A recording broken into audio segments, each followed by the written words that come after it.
Hello friends, இன்றைக்கி என்னென்னா ஒரு ஸ்வீட் தான் பார்க்க போகிறோம். எல்லாருக்கும் பிடிக்கும் ஜாங்கிரி. அந்த ஜாங்கிரி தான் சேர்ப்பேன். அதுக்கு ஒரு கப்பு உளுந்து எடுத்து வச்சுருக்கேன். நல்ல இந்த சின்ன கப்புக்கு ஒரு உளுந்து, ஏன்னா பிக்னஸ் பிள்ளைங்களும் கற்றுக்கணும் பார்த்தீங்களா, அதுக்காக தான் எல்லாமே கம்மியாக அளவோட சொல்கிறாங்க. அப்படின்னு இதை எடுத்து நல்லா ஒரு ஏனத்தில் போட்டு நல்லா 3 வாட்டி நல்லா கழுவிட்டு ஒரு 2 மணி நேரம் நல்லா ஊற வச்சுருங்க. வெளியே ஊற வச்சாலும் சரி தான், ஃப்ரிட்ஜுக்குள்ளே சும்மா கீழே ஊற வச்சாலும் சரி தான். அதுக்குள்ள நம்ம கழுவிட்டு அதை ஊற வைப்போம். நல்லா 2 மணி நேரம் ஊற வச்சுட்டேன். ஊற வச்சுட்டு எடுத்துகிட்டு வந்துட்டேன். நல்லா ஊறிச்சு. இதுமாதிரி தண்ணி மொத்தத்தையும் வடிச்சிடணும். தண்ணியே இருக்கக்கூடாது. நம்ம வடைக்கெல்லாம் மாவு அரைக்கலாம், அப்படி நல்லா அரைக்கணும். நல்லா பொஃபியாக நல்லா ஸ்பாஞ்ச் மாதிரி இருக்கணும். அதுக்கு நல்லா வேணுன்னா லைட்டாக தண்ணி தெளிச்சிக்கு தான் நம்ம அரைக்கணும். அப்புறம் இதுக்கு தேவை என்னென்னு சொல்லிடுறேன். உங்களுக்கு ஒரே அரிசி மாவு போட்டாலும் சரி தான், இல்லைன்னா சோள மாவு போட்டாலும் சரி தான். நான் வந்து சின்ன ஸ்பூனுக்கு ஒரு அரிசி மாவு ஒரு சோள மாவும் எடுத்து வச்சுருக்கேன், ஒரு ஸ்பூனு ரெண்டும். இதை அதுக்குள்ளே அரைச்சிக்கலாம். இதை அரைக்கும் போதே இதில் போட்டு அரைச்சிடும். அப்போ நல்லா உங்களுக்கு க்ளீனாக ஆகிடும். இல்லைன்னா கையை போட்டு கலக்கணும். அதுக்காக தான் இப்போயே உங்கள்கிட்ட நான் சொல்லிட்டேன். கொஞ்சம் தண்ணி சுத்தமாக இல்லை, வடிச்சிட்டேன்.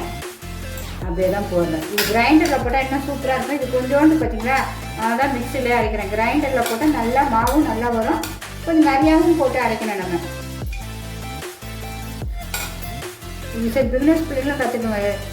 அந்த பிள்ளைங்களுக்கும் கற்றுக் கொடுக்குற மாதிரி தான் சும்மா இது ஓண்டு போடுறேன். இப்போ நம்ம அந்த நீங்கள் வெறும் அரிசி மாவு கூட போடலாம், இல்லை சோள மாவு ஏதோ ஒன்று கூட போடலாம். நான் சும்மா 2 இந்த சின்ன ஸ்பூனுக்கு தான் போட்டிருக்கேன். இதிலே போட்டு அரைச்சிடுவோம். ஜாங்கிரிக்கு கண்டிப்பாக நம்ம கலர் சேர்த்து தான் ஆகணும். இல்லைன்னா நம்ம கலரே சேர்க்க மாட்டோம். அதை இந்த கேசரி போட்டால் சும்மா கொஞ்சோண்டு ரொம்ப அந்த 2 சொட்டு இதிலே ஊற்றி நம்ம அரைச்சிடுவோம். கலர் எல்லாம் க்ளீனாக வந்துடும். இப்போ அரைச்சிடுவோம்.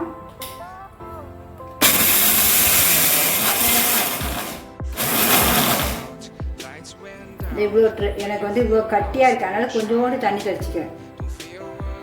இவ்வளோண்டு இவங்க மாவு நல்லா ஒரு 3 ஸ்பூன் போல் லைட்டாக தண்ணி ஊற்றி வச்சு அரைச்சிருக்கேன். நல்லா பொங்கி வந்துருக்கு. அவ்வளோதான், இனிமேல் இறக்கிடுவேன். ஆஃப் பண்ணிவிட்டு எடுத்துட வேண்டியதான். இதுக்கு இன்னும் அழகாக வந்துருச்சு. நல்லா பொப்பிட்டு மாவு வந்துருச்சுப்பாங்க. இந்த அளவு தான் இருக்கணும். இது நல்லா கொஞ்சம் கையிலே ஒரு 10 நிமிஷம் 5 நிமிஷம் நல்லா அடிக்கணும். கையில் கட்டினாலும் சரி தான், நீங்கள் ஸ்பூன் போட்டு பண்ணாலும் சரி தான். பிக்னஸ் பிள்ளைங்களும் ஈஸியாக செஞ்சிடலாம் இந்த இதை. அதுக்காக தான் சரி பிள்ளைங்களுக்கும் செஞ்சு காட்டிடலாம். பிடிச்சிருந்தா கண்டிப்பாக ஒரு லைக் பண்ணுங்கம்மா.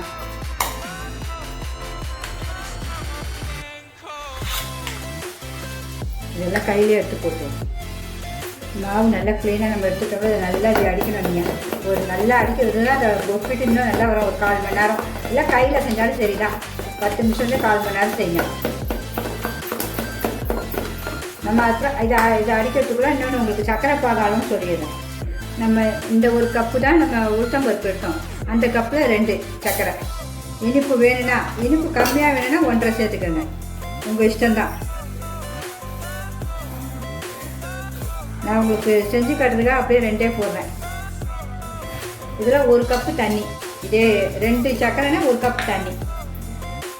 இதே 1 கப்பு தண்ணி விட்டு நம்ம கொதிக்க விட்டுட்டோம். இந்த 1 கப்.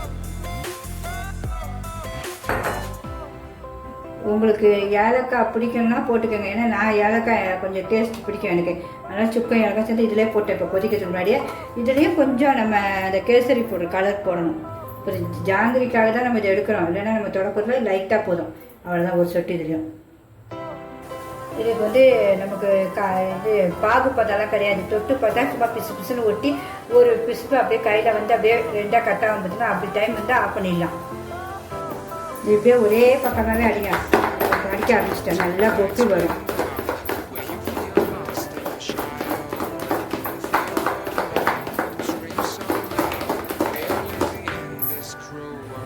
உங்களுக்கு அந்த ஜாங்கிரி பிடிக்கிறதுக்குன்னு ஒரு துணி விற்கும், இருந்தால் அதை வச்சுக்கோங்க. இல்லைன்னா இந்தமாதிரி கவரை நம்ம நல்லா உள்ளே வச்சுப்போம். வச்சுட்டு இந்த மாவை இதுக்குள்ளே போட்டுடணும். போட்டு ஒரு ரப்பர் பேண்ட் நல்லா போட்டு இப்படி ரப்பர் பேண்ட் மேலே போட்டுடணும் நல்லா டைட்டாக. இந்த போடுற மாவை கொஞ்சம் கொஞ்சம் போட்டால் போதும், ரொம்ப போட வேண்டாம்.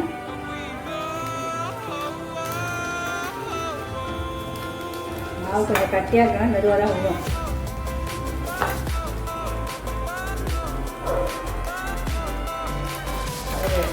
பாதி அளவு போட்டுருவோம். இதெல்லாம் போட்டு ரப்பர் பேண்ட் போடுவோம். கொஞ்சம் போட்டோம், மீதி கொஞ்சம் இருக்குது. இதை ஃபுல்லாக போட்டு நல்லா அழுத்தி ரப்பர் பேண்ட் போட்டுருவோம். நல்லா சுற்றி விட்டுருங்க. நம்ம கையில் குடித்தா சரி, எந்த ஒரு கவர்லாம் சரி, நான் பால் கவரில் நான் உங்களுக்கு பால் கவரில் காட்டுறேன். ரப்பர் பேண்ட் போட்டுருங்க. போட்டுட்டு நம்ம புளியும் போது இந்த இடத்துல லைட்டாக கட் பண்ணிக்கணும்.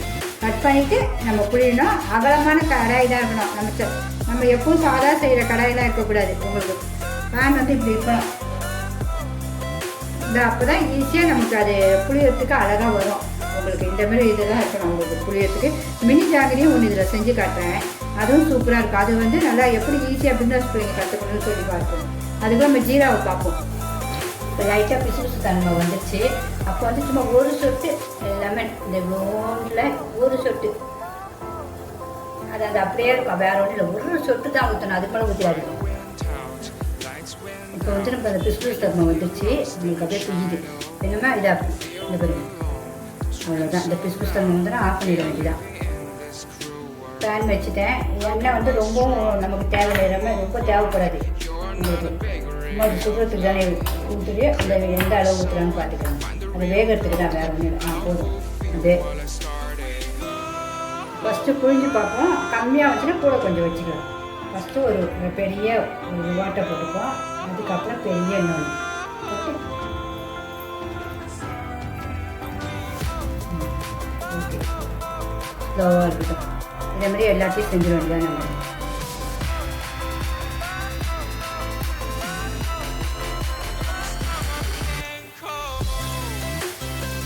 நம்ம கட்டியாக இருக்கும், வேற ஒன்று.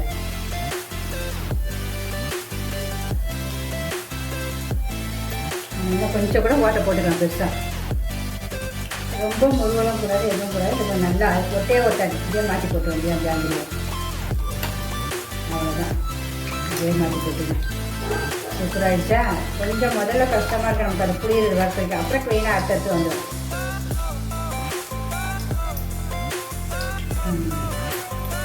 அழகாக வந்துச்சா ஜாங்கிரி? இன்னும் அப்படியே ஸ்லோலியாக இருக்கட்டும். ரொம்ப முழுவலாம் கூடாது, பார்த்து பக்குவமாக எடுக்கணும்.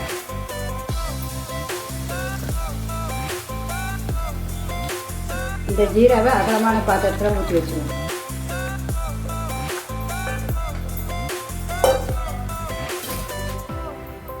இது பாருங்க, நல்லா பிசு ஒட்ட ஆரம்பிச்சிச்சு. உங்களுக்கே தெரியும்.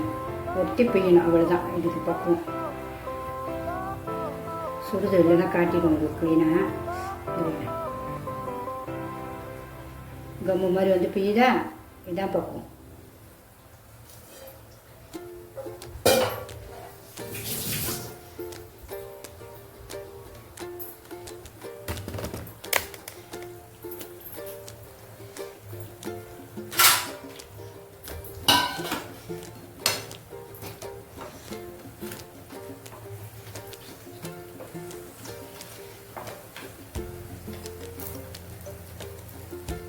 இப்போ எல்லாத்தையும் ஒன்று ஒன்றா எடுத்துருவோம்.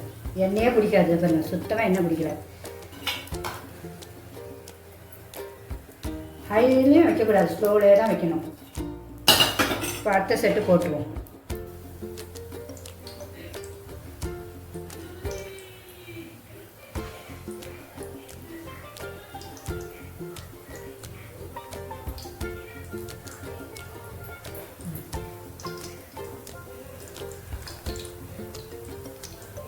முதல்ல கொஞ்சம் கஷ்டமாக இருக்கும், அப்புறம் நீங்கள் பழகிச்சுன்னா ஈஸியாக வந்துடும்.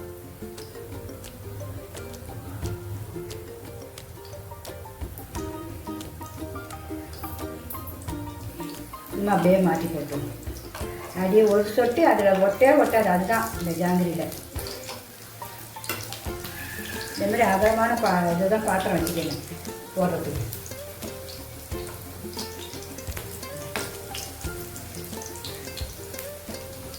இப்போ இந்த முதல் செட்டு போட்ட ஜாங்கிரியெல்லாம் இதில் போட்டுருங்க. போட்டு கொஞ்சம் லைட்டாக அழுத்தி விட்டுருங்க.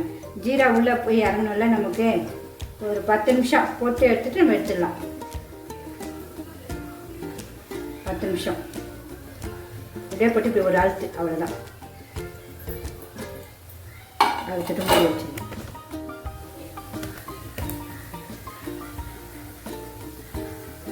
அவ்வளோதான். இதையும் போட்டு ஒரு அமுக்கிறோம். கொஞ்சம் நேரம் விட்டிங்கன்னா மொத்த ஜீரகம் உறிஞ்சிரும்.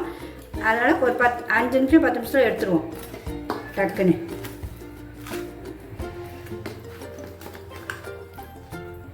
எல்லாத்துலேயும் ஊறுற மாதிரி. அவ்வளோதான். நம்ம இந்த பிக்னஸ் பிள்ளைங்களுக்காக போடுவோம். இந்த பனியார் சட்டி இருக்குல்ல, அதில் கொஞ்சம் எண்ணெயை ஊற்றிடுவோம். கொஞ்சம் ஒரு அரை ஊற்றுறோம், மீதி எடுத்துருவோம். இப்போ நம்ம பிக்னஸ் பிள்ளைங்களுக்கு இந்த இது நம்ம பனியார் சட்டியில் இப்படி கொஞ்சமாக ஊற்றிட்டு அதுங்களுக்கு அப்படியே சொல்லி கொடுத்துருவோம். ஏன்னா இது வெளியே போகாது, அழகாக இருக்கும் பிக்னஸ் பிள்ளைங்களுக்கு.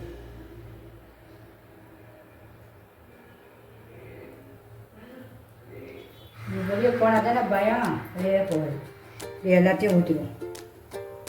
பிக்னஸ் பிள்ளைக்கு சூப்பராக ரெடி ஆகிட்டு போடுங்க. அந்த பிள்ளைங்களுக்கு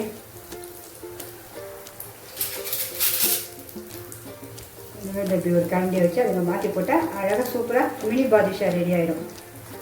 மினி ஜாங்கிரி, பாதுஷா இல்லை ஜாங்கிரி. சூப்பராக பிள்ளைங்க செஞ்சிடலாம். சின்ன பிள்ளைங்க பயப்படவே தேவை, நமக்கு அதை கரெக்டாக வரலையே இதில் செஞ்சிடலாம். அதுங்க இப்படி ஃபஸ்ட்டு இப்படி பழகிட்டோம் பிள்ளைங்க. எவ்வளோ அழகாக இருக்குது பாருங்கள் பாக்கியே.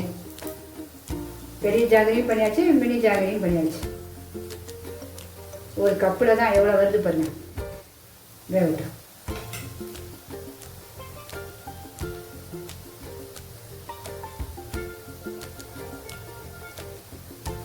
கொஞ்ச நேரம் கழிச்சு அப்படியே மாட்டி போடுவோம். வெந்தோடனே எடுத்துருவோம். ஆனால் இதில் ஒட்டாது எந்த இடத்துலையும். இனிமேல் எடுப்போமா? லைக் பண்ணாதவங்க லைக் பண்ணிடுங்கம்மா. சப்ஸ்கிரிப்ஷனும் பண்ணிடுங்க. அவ்வளோதான், நமக்கு மினி ஜாங்கிரி ரெடி. சூப்பராக எண்ணெய் ஒரு சொட்டு இல்லை. நம்ம செய்கிற பலகாரம் எல்லாமே வீட்டுடைய பலகாரம் தான். வெளியில் ஒரு பொருள் அனாவசியமாக கூட சோடா மாவு கூட போட மாட்டேன். மெயின் அதுதான் என்னுடைய டிஷ்ஷில். ஒரு சொட்டு எண்ணெயே இருக்காது. எல்லாம் பார்த்து செய்வோம். எவ்வளோ அழகாக இருக்குது பாருங்கள். இப்போ அடுத்ததையும் போட்டுருவோம். ஏன்னா எல்லா சின்ன பிக்னஸ் பிள்ளைங்க கூட ஒருத்தர் சமையலை பார்த்து அதுங்களும் செஞ்சிடணும். அப்போ தான் நமக்கு ஒரு ஆசை. அது நமக்கு அது என்னதான் சுற்றுனாலும் அதுக்குள்ளே தான் இருக்கும் பிள்ளைங்க. அதனால ஈஸியாக கற்றுக்கலாம்.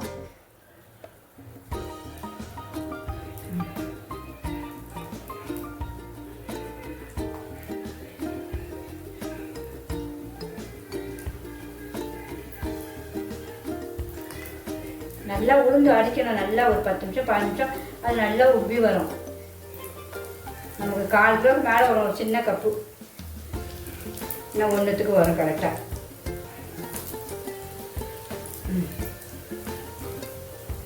நம்மளுடைய ஜாங்கிரி எவ்வளோ அழகாக ரெடி ஆகிடுச்சு பார்த்திங்கன்னா. சூப்பராக நம்ம மினி ஜாங்கிரியும் பண்ணியிருக்கோம், பெரிய ஜாங்கிரியும் பண்ணியிருக்கேன், நம்ம மினி ஜாங்கிரியும் பண்ணி காட்டியிருக்கேன். இந்த பாருங்கள் எவ்வளோ சூப்பராக இருப்பாருங்க மினி ஜாங்கிரியும். ரெண்டுமே பிக்னஸ் பிள்ளைங்களும் கற்றுக்கிறதுக்காக ஈஸியாக பண்ணியிருக்கேன். வேறு ஒன்றும் இல்லை. எல்லாம் ரொம்ப டேஸ்ட்டாக, ரொம்ப சுவையும் செம்ம டேஸ்ட் அட்டகாசமாக இருக்குது. ஜாங்கிரியும் பாருங்கள் எவ்வளோ ஜூஸியாக இருக்குது பாருங்கள். அப்படியே விற்கும்போது உள்ள இந்த ஜூஸி இருக்கணும், அப்போ தான் டேஸ்ட்டாக இருக்கும். இப்போ பாருங்கள் சாப்பிட்டும் காட்டுறேன்.